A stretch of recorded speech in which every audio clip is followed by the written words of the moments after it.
আলতাফ হোসেন, বয়স ৬৫, বাড়ি চাঁপাইনবাবগঞ্জের শিবগঞ্জের কিরণগঞ্জ সীমান্ত এলাকায়। শনিবার ভারতীয় নাগরিকরা শূন্যরেখার ভেতরে প্রবেশ করে জমির ফসল নষ্ট করার পাশাপাশি কেটে ফেলে তার আম গাছ। বেড়া যায়নি যেদিন থেকে সেদিন থেকে ওর মাথাটা অন্যরকম হয়ে আছে। মনে করে যে বিএসএফ সাঁতে হ্যাঁ ভারতের, ওরা সাঁতে থাকছে, ওইখান থেকে শুরু করে কোপাইতে গাছ গেট থেকে ফসল কাটতে লাগলো, বাধা দিচ্ছে, বাধা মানছে না, মানে হুড়কে ওরা বম মারছে, গ্যাস মারছে, চোখ জ্বলছে, মুখ জ্বলছে, তখন পালিয়ে যাচ্ছি। পালিয়ে যাই, তোমার ফসলটা কাটিয়েন না, এত রকম আমার ইয়াতে পুলিশ মানা করছে। যে শুধু আলতাফ হোসেনই নয়, ক্ষতিগ্রস্ত হয়েছেন আরো অনেকে। ভুট্টা ক্ষতি হয়েছে, গম ক্ষতি হয়েছে, গাছ গাছালি কেটে ফেলে দিয়েছে, বহুত রকমের ক্ষতি হয়েছে। হ্যাঁ, 1.5 বিঘা গম নষ্ট হয়ে গেছে।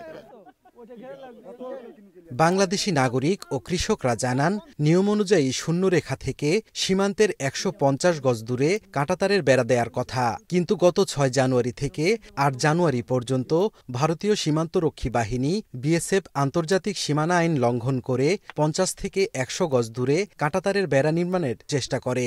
এতে বাধা দেন বাংলাদেশি নাগরিকরা। এরই জেরে শনিবার ভারতীয় নাগরিকদের পরিকল্পিতভাবে বাংলাদেশের অভ্যন্তরে প্রবেশ করানো হয় বলে অভিযোগ উঠেছে। তবে সীমান্ত এলাকায় বিজিবি বিএসএফ এর সতর্ক অবস্থানে পরিস্থিতি শান্ত রয়েছে।